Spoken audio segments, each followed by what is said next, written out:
जय श्री श्याम दोस्तों, आस्तिक कहानियों में आपका स्वागत है। कार्तिक मास महत्तम 27वां, 28वां और 29वां अध्याय। इस प्रकार वह राक्षस और पिशाचिनी दोनों घूमते फिरते नर्मदा नदी के किनारे एक वट वृक्ष के नीचे आकर ठहरे। उस वट वृक्ष पर गुरु का निंदक एक राक्षस रहता था। उन दोनों को वहां पर आया हुआ देखकर वह कहने लगा कि अरे तुम कौन हो और किस पाप से इस दशा को प्राप्त हुए हो। तब राजा ने अपना और पिशाचिनी का सारा वृतांत सुनाकर कहा कि अब आप अपना वृतांत कहिए, क्योंकि हम और आप आपस में आज से मित्र हो गए हैं, इसलिए मित्र से कुछ भी छुपाना नहीं चाहिए। जो मित्र से छल कपट करता है वह पाप का भागी होता है। इसलिए अब आप भी अपना संपूर्ण वृतांत हमें सुनाइए। तब ब्रह्म राक्षस कहने लगा कि हे मित्र, मैं मगध देश में प्रमीण सोमदत्त नाम का वह एक ब्राह्मण था। मैंने मद में आकर अपने को बड़ा भारी विद्वान मानकर गुरु को अपमान किया। एक समय मैं महादेव जी का पूजन कर रहा था। उस समय श्री गौतम जी वहां पर आ गए। मैंने खड़े होकर उनको प्रणाम नहीं किया, वरन पूजा में ही लगा रहा। तब महादेव जी ने हमको गुरु का अपमान करने के दोष में ब्रह्म राक्षस बना दिया। उसी पाप के कारण मेरा अंतःकरण जला दिया और न जाने इस दुख से कब मुक्ति मिलेगी। सूत जी कहने लगे कि हे ऋषियों, इस प्रकार गुरु महिमा का वर्णन करने से उनके सब पाप नष्ट हो गए।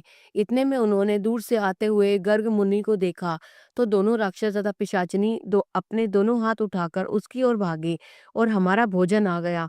परंतु फिर गर्ग जी के कहे हुए वचनों को याद करके उनके निकट न जाकर दूर से ही पिशाचिनी कहने लगी कि हे महात्मन, आपको नमस्कार है। हमने कितने ही ब्राह्मण खा डाले हैं, परंतु आप महादेव जी के नाम से सुरक्षित हैं। तब गर्ग मुनि ने तुलसी दल युक्त गंगा जल से उनका अभिषेक किया। अभिषेक होते ही वे राक्षस देह से मुक्ति पाकर देव रूप हो गए।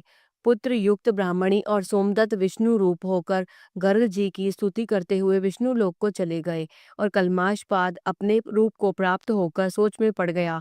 उसको इस प्रकार सोच में पड़े देखकर गुप्त रूप सरस्वती बोली कि हे राजन, तुम सोच में मत पड़ो। राज्य सुख भोगने के बाद अंत में तुम भी विष्णु लोक को प्राप्त हो जाओगे। इन वचनों को सुनकर राजा आनंदित हो गया। तत्पश्चात अनेक भोगों को भोगकर अंतकाल में मोक्ष को प्राप्त हुआ। सूत जी ऋषियों से कहते हैं कि गंगा के स्नान से मनुष्य के करोड़ों जन्मों के पाप खत्म हो जाते हैं। 28वां अध्याय। इतनी कथा सुनकर ऋषि कहने लगे कि सूत जी, कृपा करके कार्तिक शुक्ल अष्टमी को, जिसको गोपाष्टमी भी कहते हैं, उसका महत्तम सुनाइए। सूत जी कहने लगे कि बाल्यावस्था में भगवान कृष्ण पहले बछड़े चराया करते थे। कार्तिक शुक्ल अष्टमी से वह गौएं चराने लगे थे। इसी से यह अष्टमी गोपाष्टमी कहलाती है। इस दिन सब मनोकामनाओं को पूर्ण करने के लिए गऊ का पूजन करना चाहिए। तदनंतर प्रदक्षिणा करके गऊ के पीछे पीछे चलना चाहिए। श्री कृष्ण जी की परम प्रिय श्री राधा जी के नाम से विख्यात राधा कुंड में स्नान करके जो श्री कृष्ण जी का पूजन करता है उसके सब पाप गोधूलि से नाश हो जाते हैं। इस प्रकार इस दिन गोधूलि के समय गौओं के पीछे चलने से सैकड़ों जन्मों के पाप दूर हो जाते हैं। इस दिन गौओं का दान करने से असंख्य गौओं के दान का फल मिलता है। यदि इस दिन सायकाल के समय श्रवण नक्षत्र हो तो वह जयंती योग होता है। उसमें स्नान दान करने से मनुष्य शीघ्र ही मोक्ष को प्राप्त हो जाता है। 29वां अध्याय। राजा पृथु पूछने लगे कि हे नारद जी, आप वेद शास्त्र तथा पुराणों के जानने वाले हैं, सो कृपा करके यह बतलाइए कि किस देवता की कितनी कितनी परिक्रमा होती है और उनका क्या फल होता है। यह वार्ता सुनकर नारद जी कहने लगे कि देवी की एक, सूर्य की 7, अग्नि की 7, गणेश जी की 3, शिव जी की आधी, पितरों की 3 अथवा 4 परिक्रमा होती हैं। इस संबंध में ब्रह्मा जी का कहा हुआ एक इतिहास सुनो, जिसमें बृहस्पति जी तथा इंद्र का संवाद है।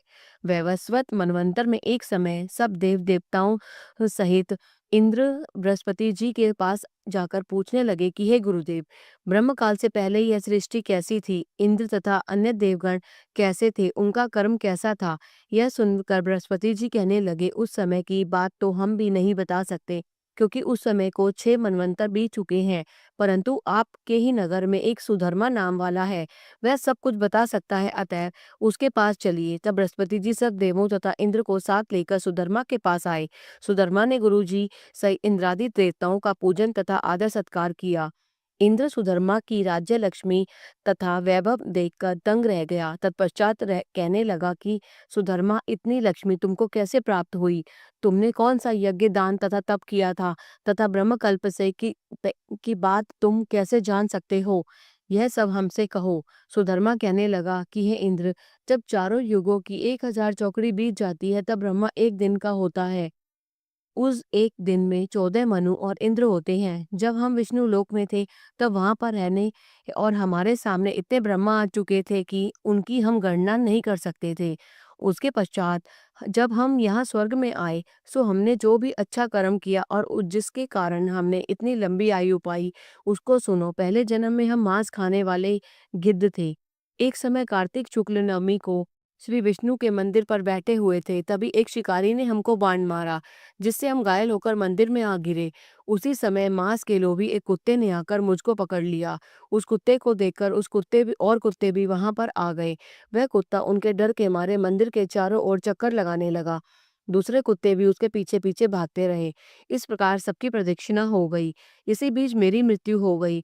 उस प्रदक्षिणा से भगवान बहुत ही प्रसन्न हुए और मुझको अपना परम पद दे दिया।